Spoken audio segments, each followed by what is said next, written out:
Congratulations on your first Olympics. As you head to Paris, what are you most looking forward to?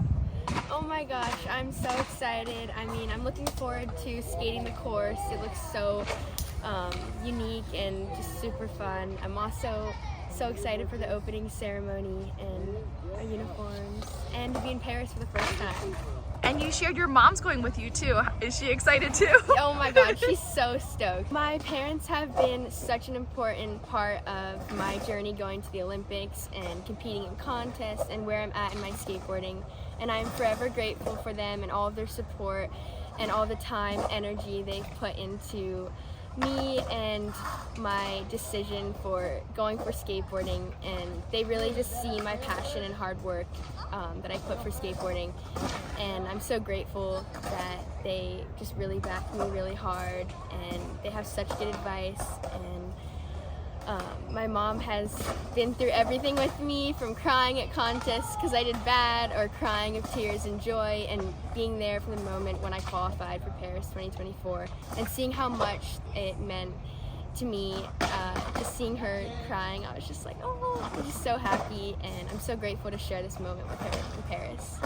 Your journey for skateboarding started when you followed your older brothers to the park. So I have 7 siblings and I have 3 brothers and 4 sisters, so a big family, and I was very inspired by what my brothers did. Like, I looked up to them a lot, and whatever they did, I always wanted to do it. Whether I liked it or was interested, I'm just like, oh, my brothers do it, it's gotta be cool, it's gotta be fun.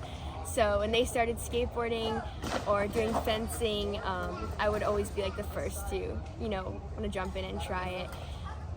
I actually got into ballroom dancing because of my older brother and used to compete with him in contests. So it's such a good memory I'll have forever. And we won a few contests.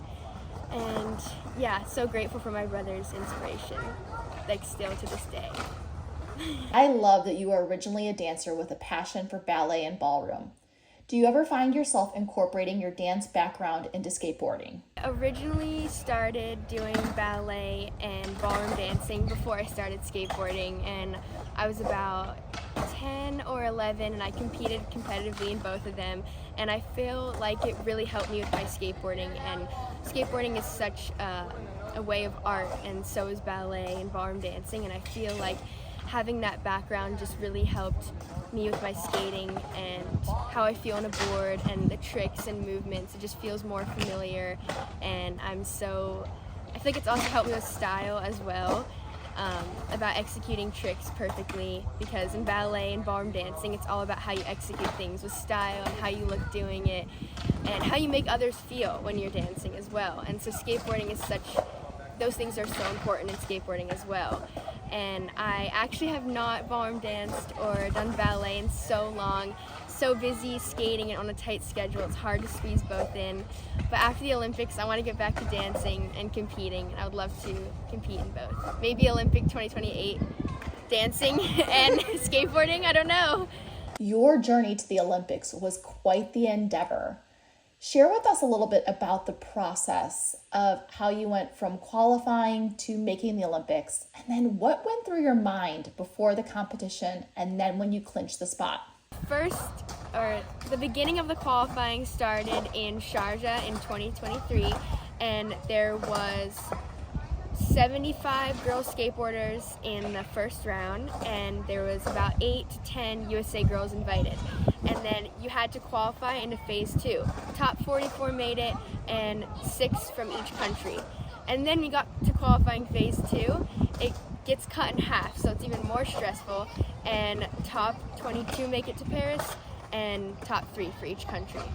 So it was super stressful. It was so close. All the USA girls were so tight in the spots that it came down to each trick. It came down to you were going to go to Paris depending on which trick you did. We were half a point ahead of each other or half a point behind. It was so hectic and so stressful. It was so close it could be anyone's game. It's like the girl who's behind you in 4th could just beat you the next day, and then you're out and she's in the Olympics. It yeah, it was just a lot, and you really had to stay calm, and I tried to meditate, and I did Tai Chi with my PT, Rob, so he was super awesome, and just helped. I journaled a lot and just did a lot of things to stay focused and stay in the moment and think about how grateful I am to have this opportunity to travel the world, to get the chance to qualify, and just kind of staying and focusing on those moments, I think just really made me perform really good. And this moment is so this is so sad, but this shows just how competitive and stressful it is.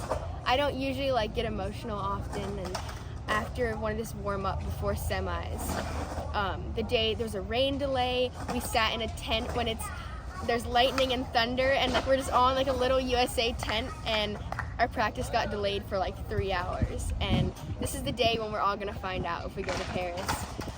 And I just had a terrible practice, and I went behind the bathrooms with my mom, and I was crying, and I had a meltdown, and I was like, I don't think I can do this. Just all the doubt, self-doubt is coming in, all the negativity. It never helps anything. It's just how you feel, and you have to release it. And I was like, I just don't think I can do this. I want to have fun, and this is a lot, And my mom is the absolute best, and always just gives the right advice in the right moment that I'm I don't think I could ever be a good mother like her. I don't know how she does it. It's just so sweet. But she's like, I respect you, no matter no matter what decision you make.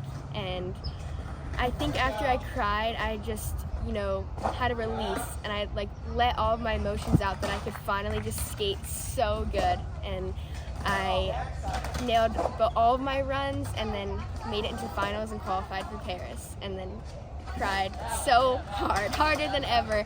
And yeah, the rest is history.